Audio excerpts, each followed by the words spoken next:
नमस्कार दोस्तों। तो इस वीडियो में मैं आपको किसी भी रैखिक समीकरण का आलेख खींचना सिखाऊंगी और यहाँ पर मैंने प्रश्न ले रखे हैं जो कि एनसीईआरटी की 9वीं कक्षा की किताब से हैं और प्रश्नावली है 4.3। ये सारे प्रश्न जो है एनसीईआरटी की किताब से हैं और नीचे वाली रेखा के जो प्रश्न है वो सारे के सारे आर.एस. अग्रवाल की किताब से हैं।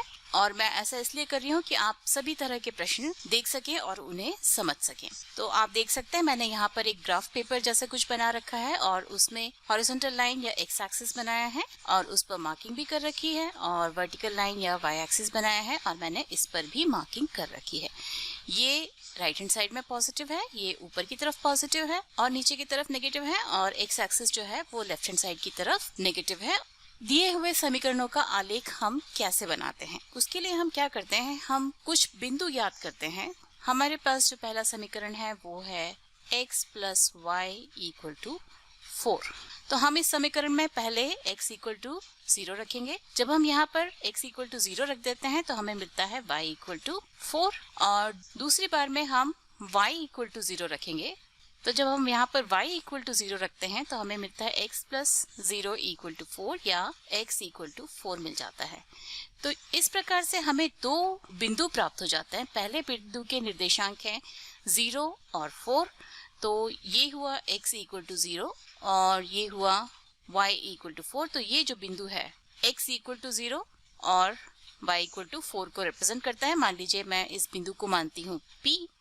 तो P जो है उसके निर्देशांक हैं 0 और 4 और Q, ये हुआ बिंदु P और ये हुआ बिंदु Q और Q बिंदु के निर्देशांक हैं 4 और 0। तो इसमें x इक्वल टू 4 मतलब यहाँ और यही y इक्वल टू 0 है क्योंकि ये जो बिंदु है वो ओरिजिन है जहाँ पर x और y दोनों 0 हैं। तो यहाँ पर हम जब इस लाइन के अलोंग बढ़ते हैं तो हमें ये बिंदु मिलता है, ये बिंदु Q होगा और इसके निर्देशांक होंगे 4 और 0 और इस बिंदु P के निर्देशांक है 0 और 4। अभी हमें पता है कि किन्हीं भी दो दिए हुए बिंदु से सिर्फ और सिर्फ एक ही रेखा खींची जा सकती है। तो हम यहाँ से लेके ऐसी एक रेखा खींचेंगे जो दूसरे बिंदु से होकर भी गुजरे और इसे जब हम एक्सटेंड करेंगे दोनों साइड तो ये वो रेखा होगी जिसका समीकरण होगा x plus y equal to 4। यहाँ पर आप कोई भी बिंदु लें, जैसे कि मैं इस बिंदु को अगर लूं तो इस बिंदु के निर्देशांक हैं 2, 2। इस बिंदु पर x का मान 2 है और y का मान भी 2 है। तो यहाँ पर भी x प्लस वाई करने से हमें 4 ही मिलता है। और यदि हम इस बिंदु की बात करें तो यहाँ पर x का मान 5 है लेकिन y का मान -1 है और यहाँ पर फिर से x प्लस वाई या 5 -1 करने से हमें फिर से 4 मिलता है। तो इस रेखा पर जितने भी बिंदु होंगे वो इस समीकरण का पालन करेंगे। तो चलिए अभी हम अगला प्रश्न देखते हैं और अगला जो समीकरण है वो है x minus y equal to 2।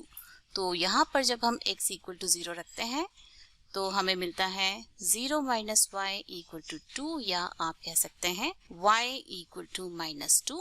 और जब हम यहाँ पर y इक्वल टू 0 रखते हैं तो हमें मिलता है x माइनस 0 इक्वल टू 2 या x इक्वल टू 2। तो y इक्वल टू 0 रखने पे हमें मिलता है 2। तो ये हमें दो बिंदु मिले P और Q जिसमें P के कोऑर्डिनेट्स हैं 0 और -2 जो कि यहाँ पर होंगे 0 और -2 और बिंदु Q के निर्देशांक होंगे 2 और 0। तो ये जो बिंदु है इसके निर्देशांक हैं 2 और 0।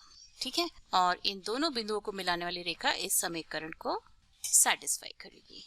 मतलब कि ये जो रेखा होगी वो x minus y equal to 2 को सेटिस्फाई करेगी। और इस बिंदु के निर्देशांकों की अगर हम बात करें तो वो है 3 और 1 और x माइनस वाई या 3 माइनस 1 आपको फिर से जो है वो 2 देगा। और यदि इस बिंदु के निर्देशांकों की बात करें तो वो है -2 और -4। तो -2 -4 या -2 + 4 फिर से आपको 2 देगा। तो इस रेखा पर उपस्थित सारे बिंदु जो है वो इस समीकरण का पालन करेंगे या इस इक्वेशन को फॉलो करेंगे। और अगला समीकरण हमारा जो है वो है y इक्वल टू 3x। तो यहाँ पर जब हम x इक्वल टू 0 डालते हैं तो y का मान हो जाता है 3 गुना 0 या 0 के बराबर। तो y यहाँ पर 0 होगा। तो यहाँ पर y इक्वल टू 0 जो है पहले ही हो चुका है, तो हम फिर से अभी x का मान 1 रख के इसे हल करते हैं। जब हम x का मान 1 रखते हैं तो y का मान हो जाता है 3 गुना 1 या 3। तो अभी हमें 2 पॉइंट्स मिल गए P और Q। P जो है वो 0 0 या ओरिजिन पर उपस्थित है और Q जो है वो है 1 और 3। तो x इक्वल टू 1 और y इक्वल टू 3, मतलब ये पॉइंट जो है वो Q है जिसके कोऑर्डिनेट्स हैं 1 और 3। ठीक है, तो इन दोनों बिंदुओं को मिलाने वाली जो रेखा होगी वो हमेशा ही y इक्वल टू 3x समीकरण का पालन करेगी। और चलिए अभी हम अगला समीकरण लेते हैं। अगला समीकरण हमारा है 3 बराबर है 2x प्लस y के, या आप लिख सकते हैं 2x प्लस y बराबर है 3 के। तो इसमें जब हम x की जगह पर 0 रखेंगे तो पहली टर्म 0 हो जाएगी और हमें मिलेगा y बराबर है 3 के। ठीक है, और दूसरे में जब हम x इक्वल टू 1 रखेंगे तो हमें मिलेगा 2 गुना 1 प्लस y बराबर है 3 के, या 2 प्लस y बराबर है 3 के, या y बराबर है 3 माइनस 2 इक्वल टू 1 के। तो x इक्वल टू 1 रखने से हमें y का मान मिलता है 1। ठीक है, अभी यहाँ पर हमने y इक्वल टू 0 रख के इसलिए नहीं किया क्योंकि यदि हम इसमें y इक्वल टू 0 रखें तो हमें मिल जाएगा 3 बराबर है 2x प्लस 0 के, या 3 बराबर है 2x के, और यहाँ से हमें x जो है वो 3/2 मिलेगा जो कि एक फ्रैक्शन है और इसे ग्राफ पेपर पर ढूंढना थोड़ा मुश्किल काम हो जाता है, इसलिए हमने y इक्वल टू 0 वाला जो सोल्यूशन है वो यहाँ पर नहीं निकाला है। तो ये कम्प्लीटली आपके ऊपर डिपेंड करता है और आपको वहीं पर अपना दिमाग लगा के डिसाइड करना है कि आपको 2 पॉइंट्स निकालने हैं, वो आप कैसे निकालने वाले हैं। सबसे पहले आप x का मान 0 रखें और फिर y का मान 0 रख के ट्राई कीजिए। उससे अगर आपको पूर्णांक जो है वो y और x मिलते हैं तो बहुत अच्छी बात है, और अगर आपको कभी इस प्रकार से फ्रैक्शन के रूप में मिल जाते हैं तो फिर आप x equal to 1, x equal to 2, x equal to 3 रख के भी ट्राई कर सकते हैं।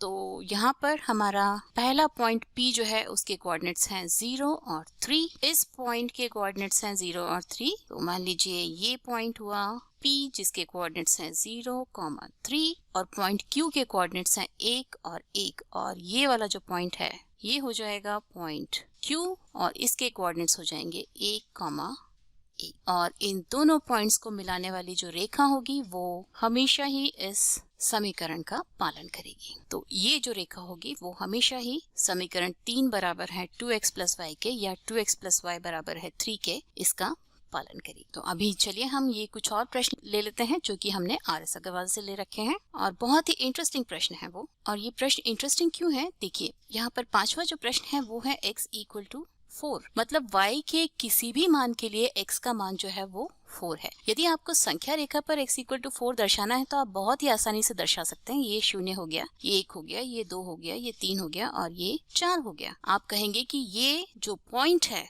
वो x इक्वल टू 4 को दर्शाता है, तो ये तो संख्या रेखा पर दर्शाना हो गया। लेकिन यदि आप बात करें कि आप कोऑर्डिनेट ज्योमेट्री में x इक्वल टू 4 या 2D एरिया में आप x इक्वल टू 4 को इस तरह से कैसे दर्शाएंगे, तो उसका भी बहुत ही आसान तरीका है। आप y का मान 0 ले लीजिए, y का मान 1 ले लीजिए, y का मान 2 ले लीजिए, y का मान 3 ले लीजिए। y का मान कुछ भी होने से x का मान जो है वो 4 ही होगा। तो x इक्वल टू 4 जो है वो वास्तव में वो लाइन होगी जो कि इस बिंदु, इस बिंदु, इस बिंदु और इस बिंदु से होके गुजरेगी, या एक ऐसी लाइन होगी जो कि y एक्सिस के पैरेलल होगी और उसका y एक्सिस से जो डिस्टेंस है वो 4 के बराबर होगा।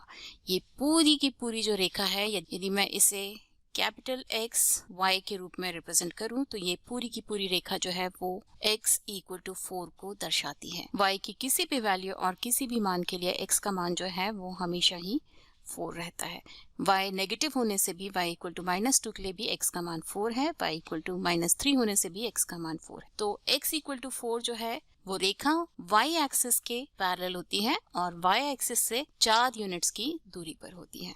ठीक है, और चलिए अभी हम अगला प्रश्न देखते हैं। अगला प्रश्न भी कुछ इसी तरह से है। इसमें हमारे पास है x प्लस 4 बराबर है 0 के, या आप कह सकते हैं x बराबर है -4 के। तो इसमें भी y का आप कुछ भी मान ले लें, x का मान जो है वो हमेशा ही -4 होगा, या आप कह सकते हैं ये जो रेखा होगी वो फिर से y एक्सिस के पैरेलल होगी और उसकी y एक्सिस से दूरी जो है वो -4 यूनिट्स के बराबर होगी। तो ये रेखा कैपिटल एक्स वाई ये जो है वो x इक्वल टू -4 को दर्शाएगी। ये y एक्सिस के पैरेलल है और y एक्सिस से इसकी दूरी जो है वो -4 यूनिट्स के बराबर है। ठीक है। और जब हम y इक्वल टू -3 की बात करते हैं तो इसमें हम x का मान जो भी ले लें y का मान हमेशा ही -3 होगा और ये रेखा जो है वो x एक्सिस के पैरेलल होगी और इसकी x एक्सिस से दूरी -3 की होगी। इस पूरी रेखा XY पर आप कोई भी बिंदु ले लें उसके लिए y कोऑर्डिनेट का मान जो है वो हमेशा ही -3 होगा। ठीक है। और अगला प्रश्न में हमारे पास है y इक्वल टू 4। तो ये y इक्वल टू 4 रेखा जो है वो फिर से x एक्सिस के पैरेलल होगी और इसकी x एक्सिस से दूरी जो है वो +4 के बराबर होगी। मान लीजिए कि ये रेखा है AB। ठीक है। तो इस वीडियो के लिए सिर्फ इतना ही। अगले वीडियो में हम प्रश्नावली 4.3 से कुछ और प्रश्न लेकर उन्हें हल करेंगे। तो उसके लिए आप मैथ स्मार्ट हिंदी को देखते रहिए, उसे सब्सक्राइब कीजिए और अपने दोस्तों को भी कहें कि वो भी मैथ स्मार्ट हिंदी देखें और उसे सब्सक्राइब करें और नोटिफिकेशन बेल बजाना मत भूलिए, क्योंकि तभी आपको पता चलेगा कि मेरा अगला वीडियो कब आने वाला है। तब तक के लिए नमस्कार।